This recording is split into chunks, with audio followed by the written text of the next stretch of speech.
नमस्कार, आप सभी का स्वागत है आपका अपना YouTube चैनल नाद वाटिका पे। आज मैं एस्टेट थ्योरी पेपर म्यूजिक के लिए यूनिट 2 आगे क्लास लेने आई हूँ। यूनिट 1 का क्लास पिछले वीडियो में कंप्लीट हो चुका था। आज यूनिट 2 पढ़ेंगे। तो यूनिट 2 में पढ़ना है श्रुति स्वर व्यवस्था, स्वर संवाद, स्वरांतर, गुणांतर, थाट की विशेषता, राग रागनी वर्गीकरण। तो दोस्तों क्लास को बिल्कुल भी मिस ना करें, पर डे क्लास लेते रहें। एग्ज़ाम का डेट बहुत ही नज़दीक आ चुका है। तो वीडियो पसंद आए तो लाइक सब्सक्राइब जरूर करें, शेयर करें। तो चलिए शुरू करते हैं आज का क्लास। आज हम लोग सबसे पहले पढ़ेंगे श्रुति स्वर व्यवस्था। श्रुति स्वर व्यवस्था भारतीय संगीत का मूल आधार श्रुति को माना जाता है। मूल आधार श्रुति को माना जाता है। श्रुति सूक्ष्मतर ध्वनि है। जो ध्वनि है सूक्ष्मतर उसे हम श्रुति कहते हैं। इसी को पाश्चात्य संगीत में माइक्रोटोन कहा जाता है। पाश्चात्य संगीत में इसे हम माइक्रोटोन कहते हैं। भारतीय संगीत का मूल आधार श्रुति ही है। श्रुति से ही स्वर का निर्माण हुआ है। कुल श्रुति 22 है, जो अलग अलग ग्रंथकारों के अनुसार श्रुति इस प्रकार है। भरत, दत्तिल तथा नारद के अनुसार श्रुतियों के नाम। श्रुतियों के नाम भरत, दत्तिल तथा नारद के अनुसार श्रुतियों के क्या नाम है? आइए देखते हैं कि क्या नाम है। तो भरत के अनुसार, दत्तिल के अनुसार, नारद के अनुसार हमने 22 श्रुति का नाम यहाँ पे लिख दिया है। आप लोग भरत का ज़रूर से ज़रूर याद कर लें। भरत का श्रुति बहुत ज़्यादा एग्ज़ाम के लिए बहुत ही ज़्यादा इम्पोर्टेंट है भरत। तो पहला श्रुति का नाम है तिब्रा, दूसरा का नाम है कुमुदवती, तीसरा का नाम है मंदा, चौथा का नाम है छंदोवती, पांचवा का नाम है दयावती, छठा का नाम है रजनी, सातवां रक्तिका, आठवां रौद्री, नौवां क्रोधा, 10वां वज्रिका, 11वां प्रसारणी, 12वां प्रीति, 13वां मार्जनी, क्षिति, रक्ता, संदीपनी, आलापनी, मंदती, रोहिणी, रम्या, उग्रा, क्षोभनी। आप लोग भरत का श्रुति ज़रूर से ज़रूर याद कर लें, क्योंकि ये बहुत ज़्यादा इम्पोर्टेंट है। बहुत ज़्यादा इम्पोर्टेंट है एग्ज़ाम के लिए। दत्तिल और नारद का आप नहीं भी याद करेंगे तो चलेगा, लेकिन भरत का ज़रूर से ज़रूर याद करें। दत्तिल का श्रुति का नाम इस तरह से है: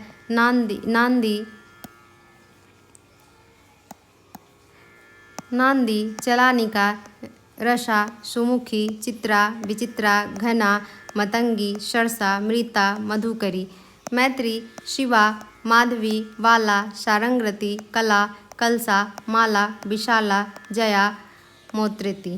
तो ये दत्तिल का श्रुति का नाम है। नारद के अनुसार सिद्धा, प्रभावती, कांता, सुप्रभ, शिखा, दीप्यमंती, उग्रा, हरदी, निवरी, दोरा, संप्रहा, शांति, विभूति, मालिनी, चपला, गला, स्वरंता, शांता, विकलनी, हृदय थोम भूलनी, विशारणी, प्रसूना। ये सब श्रुति का नाम है। आप लोग भरत का ज़रूर से ज़रूर याद करें। रस तथा भाव के आधार पर श्रुतियों के 5 भेद हैं: दीप्ता, आयता, करुणा, मृदु, मध्या। 5 कितने भेद हैं? 5 भेद हैं। श्रुतियों की 5 जातियाँ तथा रस। श्रुति की 5 जाति होती है। श्रुति की 5 जाति होती है: दीप्ता, आयता, करुणा, मृदु, मध्या।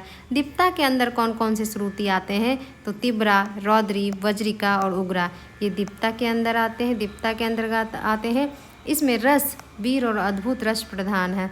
आयता, कुमुदवती, क्रोधा, प्रसारणी, संदीपनी, रोहिणी, ये सारे श्रुति आयता के अंतर्गत आते हैं और ये श्रृंगार और हास्य रस है। करुणा, दयावती, आलापनी, मंदती। दयावती, आलापनी, मंदती जो श्रुति है वो करुणा के अंतर्गत आते हैं। करुणा रौद्र विभत्स रस है इसमें। मृदु, मंद्रा, रक्ता, प्रीति, क्षिति, ये सारे श्रुति जो हैं वो मृदु के अंतर्गत आते हैं। इसमें हास्य और वात्सल्य रस है। मध्या, छंदोवती, रजनी, मार्जनी, रक्तिका, रम्या, क्षोभनी, ये सारे श्रुति जो है वो मध्या के अंतर्गत आते हैं। ये शांत रस प्रधान है। तो श्रुतियाँ की कितनी जाति होती है? तो श्रुतियाँ की 5 जाति होती है: दीप्ता, आयता, करुणा, मृदु, मध्या।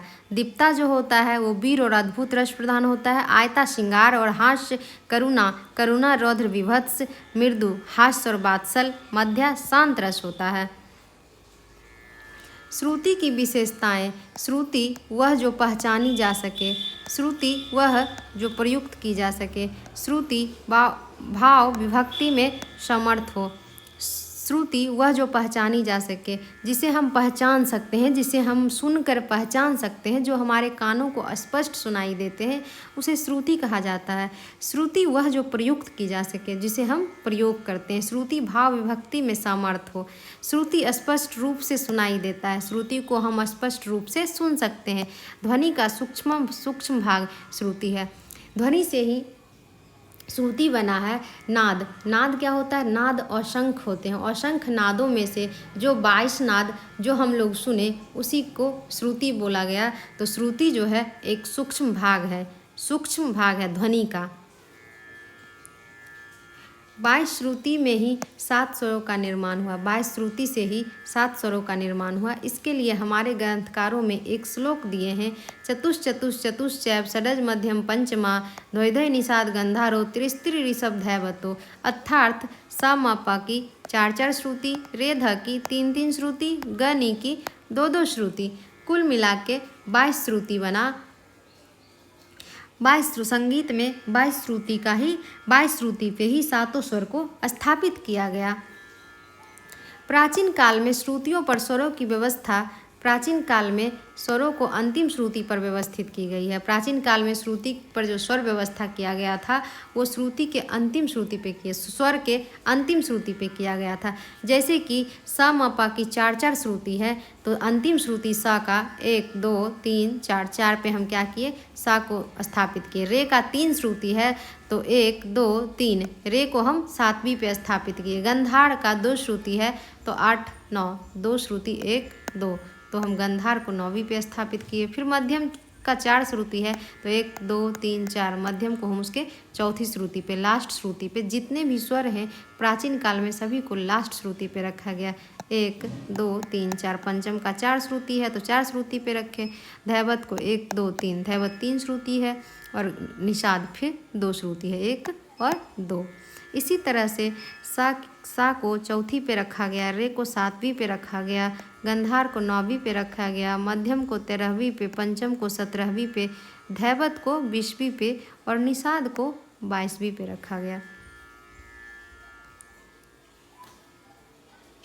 इसके अलावा 2 विकृत स्वर थे, अंतर्गंधार और काकली निषाद। भरत ने 2 विकृत स्वर माने थे। भरत ने 2 विकृत स्वर माने थे, जिसमें कि एक था अंतर्गंधार, दूसरा था काकली निषाद। उनके कुल स्वर 9 थे, कुल स्वर 9 थे, 7 शुद्ध था और 2 विकृत। उन्होंने 2 श्रुति माने थे, अंतर्गंधार और काकली निषाद। अंतर्गंधार को हम 11वीं पे रखते हैं और काकली निषाद को दूसरी श्रुति पे रखते हैं। इसका सूर्यांतर है, इस तरह से इसका सूर्यांतर है। सा रे गा मा पा धा नी। सा का 4 श्रुति, रे का 3 श्रुति, ग का 2 श्रुति, म का 4 श्रुति, प का 4 श्रुति, ध का 3 श्रुति और नी का 2 श्रुति। 4 3 2 4 4 3 2। ये बहुत ही इम्पोर्टेंट है, ये एग्ज़ाम में इसी तरह से लिख देता है, 4 3 2 4 4 3 2, और पूछता है किसका, ये प्राचीन काल का है या आधुनिक काल का। तो इसको ज़रूर से ज़रूर आप लोग याद कर लें, बहुत ही इम्पोर्टेंट है। ये सूर्यांतर बहुत ही इम्पोर्टेंट होता है। प्राचीन श्रुति व्यवस्था में जैसे कि 4थी पर हम सा को रखे, 7वीं पे रे को रखे, 9वीं पे ग को, 13वीं पे मा को, 17वीं पे प को, 20वीं पे ध को और 22वीं पे नी को। आधुनिक व्यवस्था में सारे स्वर को जैसे कि सा रे गा मा पा धा नी इस पहली श्रुति पे रखे। आधुनिक काल में सा का 4 श्रुति है, रे का 3 श्रुति है, ग का 2 श्रुति है। आधुनिक काल में स्वर के उसके पहली श्रुति पर रखा गया। जैसे सा का 4 श्रुति है, तो पहली श्रुति पे इसको रखे। रे को 5वीं पे, ग को 8वीं पे, मा को 10वीं पे, प को 14वीं पे, ध को 18वीं पे, नी को 21वीं पे। 21वीं पे आधुनिक काल में इस तरह से स्वरों की पहली श्रुति पर रखा गया। तो हम लोग पढ़े कि श्रुति क्या होता है। श्रुति में 22 श्रुति होते हैं और श्रुति से ही 7 स्वर का निर्माण होता है और श्रुति से ही 7 स्वर जो बना उसे हम 22 श्रुति पर किस तरह से स्थापित किए। प्राचीन काल में क्या किए, उसके स्वर को अंतिम श्रुति पर रखे और आधुनिक काल में स्वर की पहली श्रुति पर रखे। प्राचीन का अगर हम आधुनिक काल में रखते, आधुनिक काल में तो स को यहाँ रखते 4 श्रुति, फिर 5 यहाँ रखते रे को। इसी तरह से श्रुति स्वर व्यवस्था किया गया। अब हम लोग पढ़ेंगे स्वर संवाद स्वरांतर। स्वर संवाद स्वरांतर तो 2 स्वरों के बीच की ध्वनि स्वर संवाद कहलाती है। 2 स्वरों की जो बीच की ध्वनि होती है उसे हम संवाद कहते हैं, स्वर संवाद कहते हैं। संवाद, स्वर संवाद 2 होते हैं, एक संवाद होता है और एक विवाद होता है। संवाद में क्या होता है, संवाद में 2 स्वरों को एक साथ गायन वादन करते समय यदि ध्वनि कर्णप्रिय प्रतीत होती है तो वह संवाद कहलाती है। अगर हम 2 स्वर को सुनते हैं एक साथ गायन वादन करते समय, अगर सुनते हैं वो ध्वनि अगर कर्णप्रिय लगे, कर्णप्रिय प्रतीत हो तो उसे हम संवाद कहते हैं। क्या कहते हैं, संवाद कहते हैं। और विवाद क्या होता है, विवाद होता है 2 स्वरों को एक साथ गायन वादन करते समय यदि ध्वनि कटु लगे अर्थात सुनने में कर्णप्रिय ना हो तो वो विवाद कहलाती है। विवाद, संवाद क्या है, जो कर्णप्रिय लगे। विवाद क्या है, जो कर्णप्रिय ना हो, जिसे सुनकर अच्छा ना लगे, चित्त को रंजन ना करे, उसे हम विवाद कहते हैं। संवाद कितने होते हैं, तो संवाद भी 2 होते हैं, एक होता है इष्ट संवाद और एक होता है अति इष्ट संवाद। इष्ट संवाद, अति इष्ट संवाद। इष्ट संवाद क्या होता है, 2 स्वरों के बीच की ध्वनि यदि मधुर प्रतीत हो तो वह इष्ट संवाद कहलाती है। ऐसे भी संवाद सुनने में अच्छा लगता है, इष्ट संवाद हो या अति इष्ट संवाद हो, दोनों सुनने में अच्छा लगता है। यदि मधुर प्रतीत होता है तो वो इष्ट संवाद होता है। स ग या फिर स कोमल ग, सा ध या सा कोमल ध, ये क्या होता है, ये इष्ट संवाद होता है। सा ग, सा कोमल ग, सा ध और सा कोमल ध, ये इष्ट संवाद होता है। अति इष्ट संवाद क्या होता है, तो 2 स्वरों के बीच की वह ध्वनि जो अत्यंत मधुर प्रतीत हो, जो अत्यंत, इससे इष्ट संवाद से जो ज़्यादा मधुर लगे उसे हम अति इष्ट संवाद कहते हैं। अति इष्ट संवाद में 9-13 श्रुति वाला अनिवार्य है, जैसे कि सापा और सामा। सापा सामा जो है वो अति इष्ट संवाद है। एग्जाम के लिए बहुत ही इम्पोर्टेंट प्रश्न है इष्ट संवाद और अति इष्ट संवाद। इष्ट संवाद सा ग, सा कोमल ग, सा ध, सा कोमल ध, और अति इष्ट संवाद जो और ज़्यादा सुनने में प्रिय लगे उसे वो स्वर संवाद सा प और सामा होता है और 9 और 13 श्रुति का अंतर होता है। विवाद क्या होता है, विवाद होता है एक इष्ट विवाद, एक होता है अति इष्ट विवाद। जो कर्णप्रिय ना हो जैसे कि सारे, सानी, और जो बिल्कुल असहनीय हो जिसे सुनकर एकदम से रहा ना जाए वो क्या होता है, अति इष्ट। बिल्कुल बेकार लगे, सुनने में बिल्कुल भी अच्छा ना लगे, जैसे कि सा कोमल रे, सा कोमल नी, सा मा तीव्र, ये सब जो होते हैं ये विवाद, अति इष्ट विवाद होते हैं। ये सुनने में बिल्कुल भी अच्छा नहीं लगता है। अब हम लोग पढ़ेंगे स्वरांतर और गुणांतर। क्या पढ़े, सबसे पहले पढ़े श्रुति, उसके बाद हम लोग श्रुति स्वर व्यवस्था, उसके बाद हम लोग पढ़े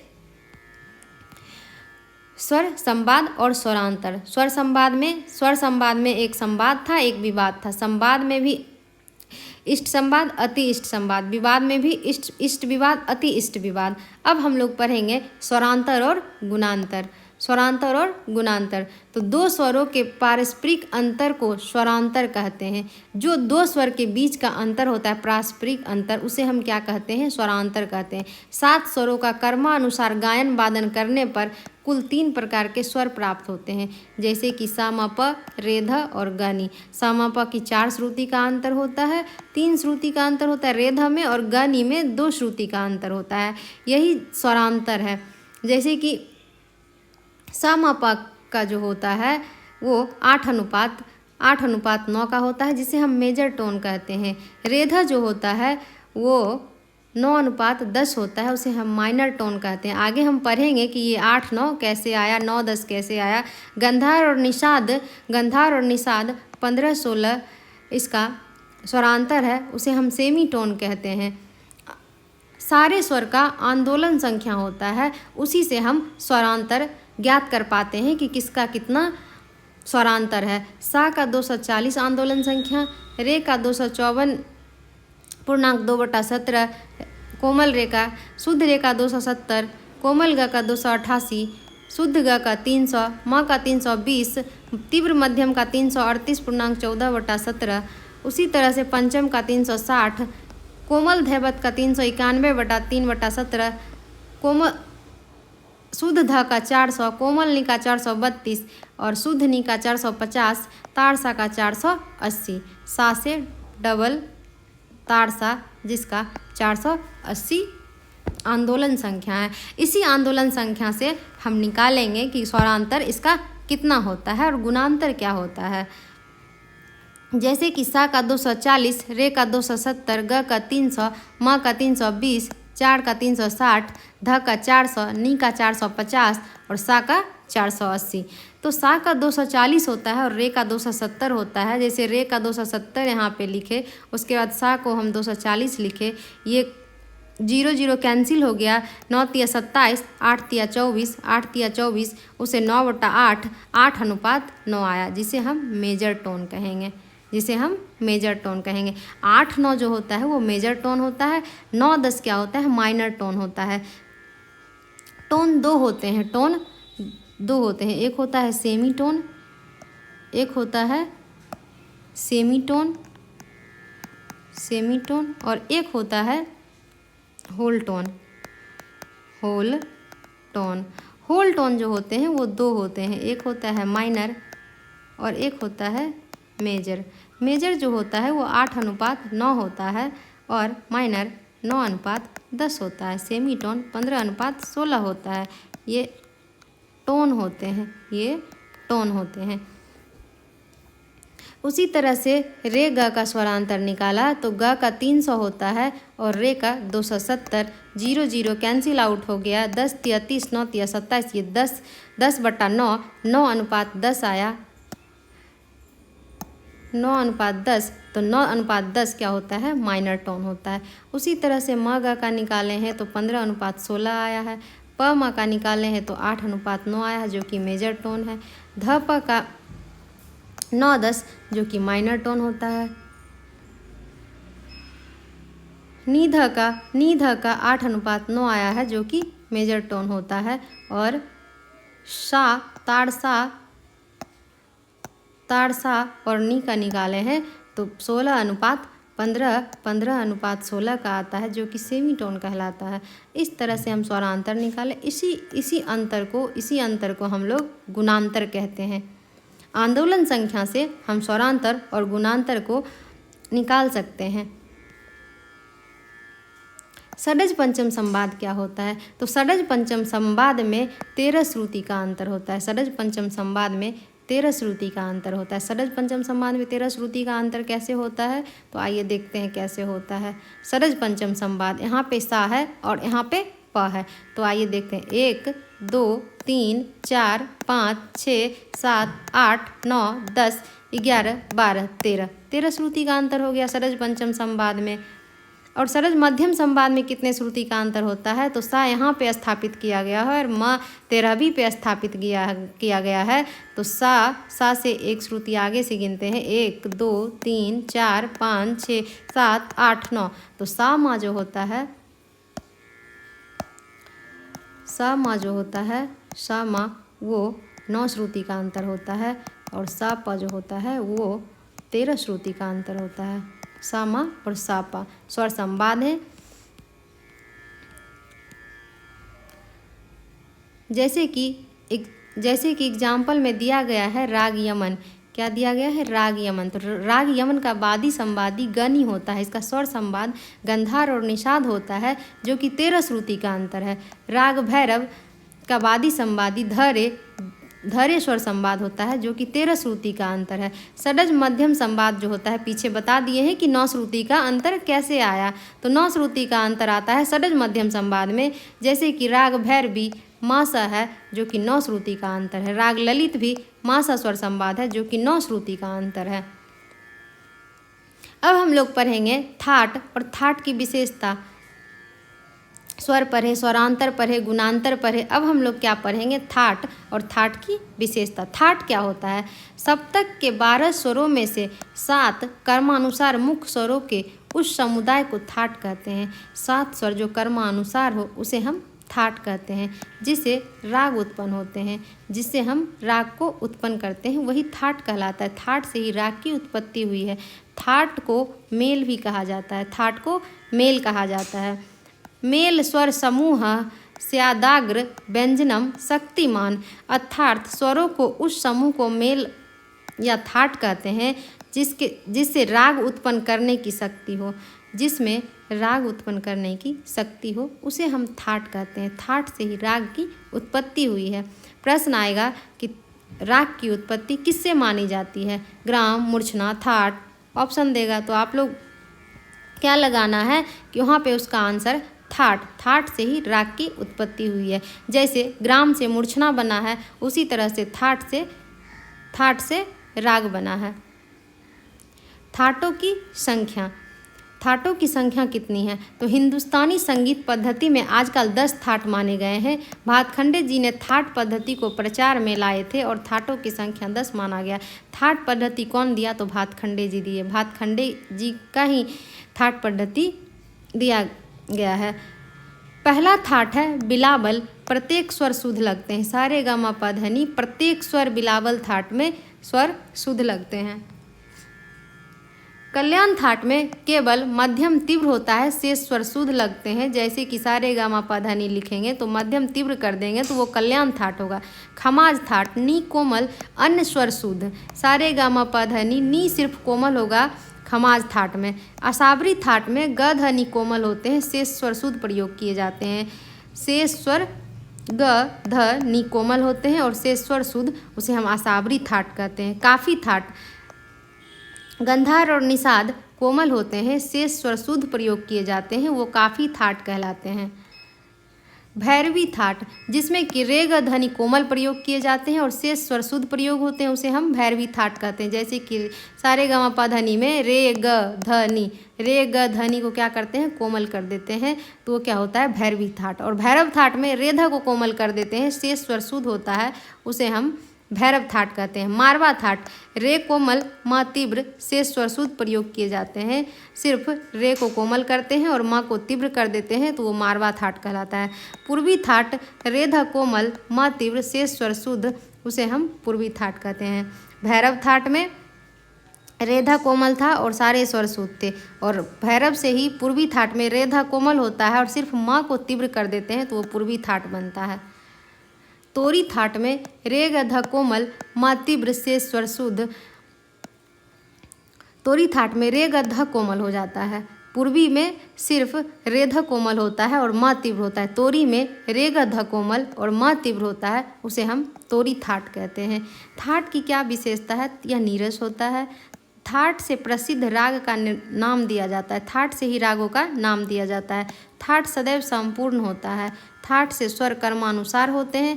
थाट में केवल आरोह होता है। थाट में केवल आरोह होता है। थाट में राग उत्पन्न करने की क्षमता होती है। तो ये सारी थाट की विशेषताएं हैं। उत्तर भारतीय 10 थाटों के समान दक्षिण भारतीय मेलों के नाम। उत्तर भारतीय में जो 10 थाट हैं उसे दक्षिण भारतीय में मेल कहा जाता है। दक्षिण भारतीय में, तो दक्षिण भारतीय में क्या नाम दिया गया है? ये सबसे इम्पॉर्टेंट क्वेश्चन है। ये सारे प्रश्न एग्जाम में देखने को मिलेगा। ये सारे प्रश्न पूछे जाते हैं, आप लोग ज़रूर से ज़रूर ध्यान दें इस पे। बिलावल, जैसे कि बिलावल को धीर शंकराभरण बोला जाता है।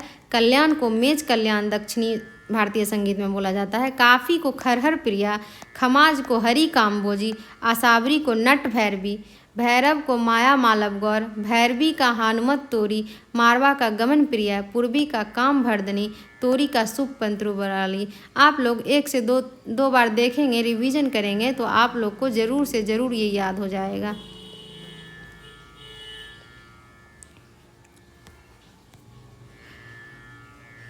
सारे विद्वान अलग अलग मेल माने थे। जैसे कि लोचन राग तरंगनी में 12 मेल माने थे। लोचन का दिया हुआ राग तरंगनी ग्रंथ जो कि उन्होंने 12 मेल माने थे। सोमनाथ ने 23 मेल माने थे। वेंकटमुखी का ग्रंथ है चतुर्दंडी प्रकाशिका, उन्होंने 72 मेल माने, जिसमें कि मुख्य मेल 19 ही हैं। रामा मात स्वर मेल कलानिधि ग्रंथ के रचयिता हैं, उसमें 20 मेल माने। राग परिचय में राग परिचय में रामा माते के बारे में 27 मेल दिया हुआ है। भातखंडे ने 10 थाट माने जो कि अभी प्रचलन में है। पुंडरीक विट्ठल सद्राग पुंडरीक विट्ठल कृत सद्राग चंद्रोदय में 19 मेल माने हैं पुंडरीक विट्ठल। कर्नाटकी संगीत में कुल 19 मेल है। हम लोग के यहाँ हिंदुस्तानी शास्त्रीय संगीत में कुल 10 थाट हैं। अब हम लोग पढ़ेंगे राग रागनी वर्गीकरण। राग रागनी वर्गीकरण का सूत्रपात नारदकृत मध्ययुगीन ग्रंथ संगीत मकरंद से माना गया है। प्रश्न आता है राग रागनी वर्गीकरण सबसे पहले किस ग्रंथ में दिया गया है? तो राग रागनी वर्गीकरण सबसे पहले संगीत मकरंद में दिया गया था, जो कि नारदकृत ग्रंथ है। इसमें रागों का वर्गीकरण पुरुष, स्त्री एवं नपुंसक रागों में किया गया था। सबसे पहले स्त्री, पुरुष, नपुंसक रागों का वर्गीकरण सबसे पहले संगीत मकरंद में ही, नारदकृत संगीत मकरंद में ही किया गया है। इसमें मुख्य 4 मत थे। इस वर्गीकरण में मुख्य 4 मत थे। शिव अथवा सोमेश्वर मत, शिव मत को ही सोमेश्वर मत कहा जाता था। कृष्ण अथवा कल्लीनाथ मत, कृष्ण मत या कल्लीनाथ मत होगा, या भरत मत होगा, और हनुमान मत होगा।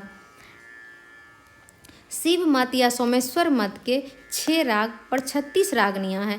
6 राग में श्री, बसंत, भैरव, पंचम, बृहनाट, मेघ, ये क्या हैं? 6। तो शिव मत के 6 राग हैं और इनकी 6 रागनियाँ मानी गई। शिव मत में 6 रागनियाँ मानी गई सबका। उसके बाद इस कुल मिला के 36 रागनियाँ बने, जैसे कि श्री में मालश्री, त्रिवेणी, गौरी, केदारी, मधुमाधवी, पहारिका, ये क्या है? श्री मेल का रागनियाँ हैं। बसंत का देसी, देवगिरी, बराटी, टोरिका, ललिता, हिंडोली, ये बसंत का है। भैरव का भैरवी, गुजरी, रामकिरी, गुणकिरी, बंगाली, सैंधवी। पंचम का विभाषा, भूपाली, कर्नाटी, नरहंसिका, पालवी, पंटमंजरी। बृहनट का कामोदी, कल्याणी, अमरी, नाटिका, सारंगी, नटहरवीरा, ये सब बृहनट का है। मेघ का है मल्लारी, सोरठ, साबेरी, कौशिकी, गंधारी, हरसिंगार। इसी तरह से सारे 6 राग थे। 6 राग की 6 रागनियाँ थी, तो सब कुल मिला के 36 रागनियाँ बने शिव अथवा सोमेश्वर मत में। कल्लीनाथ मत में सेम सोमेश्वर मत के जैसा ही 6 राग और प्रत्येक की 6 रागनियाँ हैं, जैसे कि श्री में गौरी, कोलाहल, ध्वज, बरोराजी, मालकौंस और देवगंधार। बसंत में अघारी, गुणकली, पटमंजरी, गौरगिरी, धांकी, देवसाग। भैरव का भैरवी, गुजरी, बिलावली, बिहाग, कर्नाट, कानरा। पंचम का त्रिवेणी, हस्तरेतहा, आहिरी, कोकब, बेरारी, अशावरी। नट नारायण में तिम्मनिकी, त्रिलंगी, पूर्वी, गंधारी, रामा, सिंधु, मल्हारी। सारे राग जो हैं 6 का 6 रागनियाँ हैं, जैसे कि मेघ का बंगाली, मधुरा, कामोद, धनाश्री, देवार्थी, देवाली। कुल मिला के 36 रागनियाँ बने।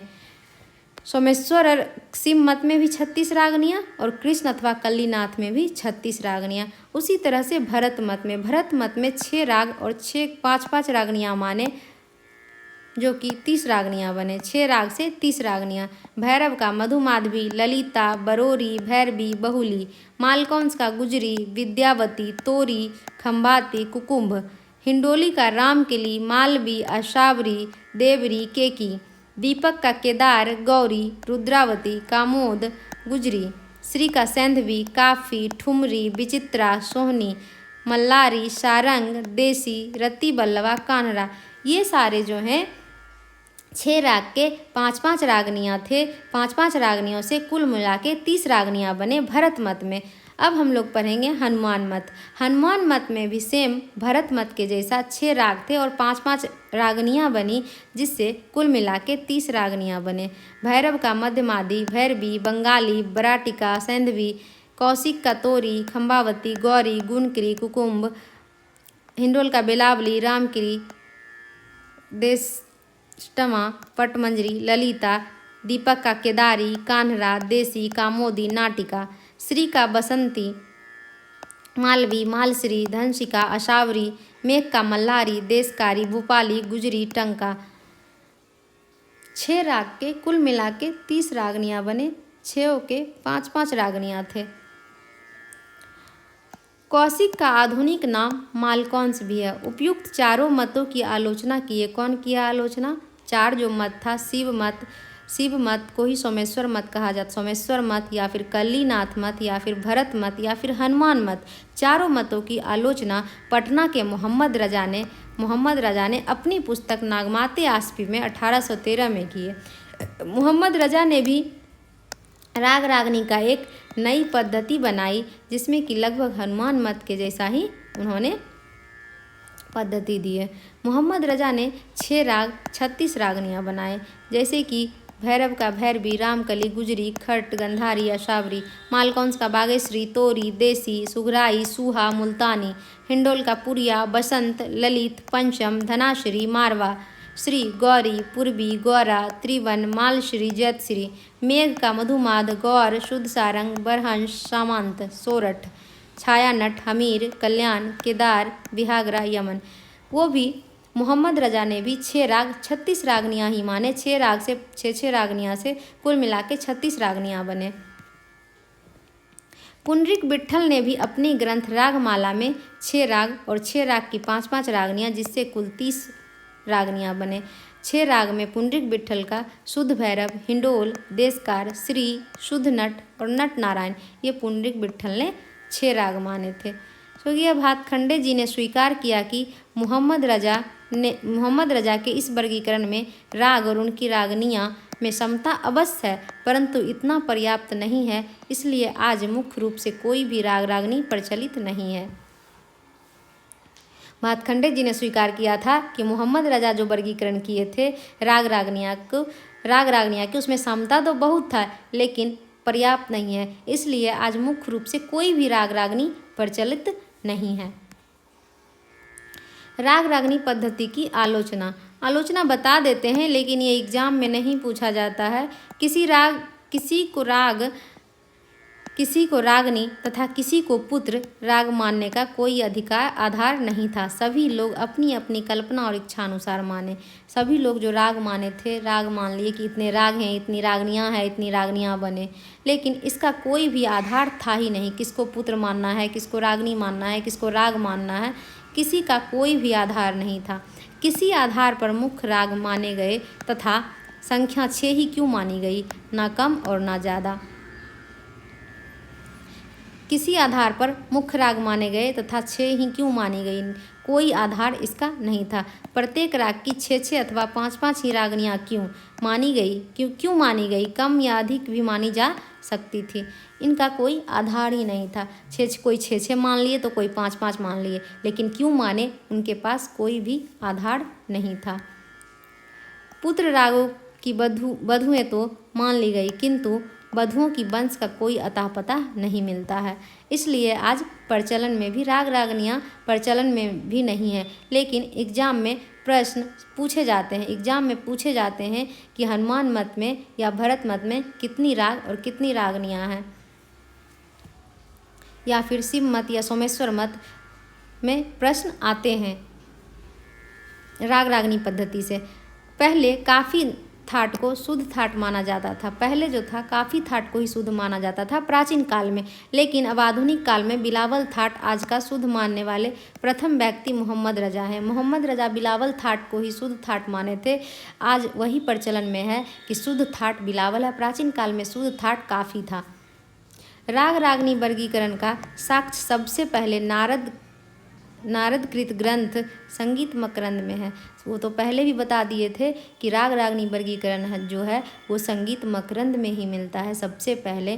तो आज हम लोग क्लास यहीं तक रखेंगे। यूनिट 2 में यहीं तक पढ़ना था। यूनिट 1 और यूनिट 2 कंप्लीट होता है, तो आप लोग क्लास को ज़रूर से ज़रूर देखें, ज़्यादा से ज़्यादा शेयर करें। आपके एग्ज़ाम के लिए बहुत ही हेल्पफुल होने वाला है।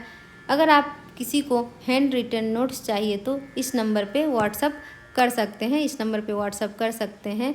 धन्यवाद।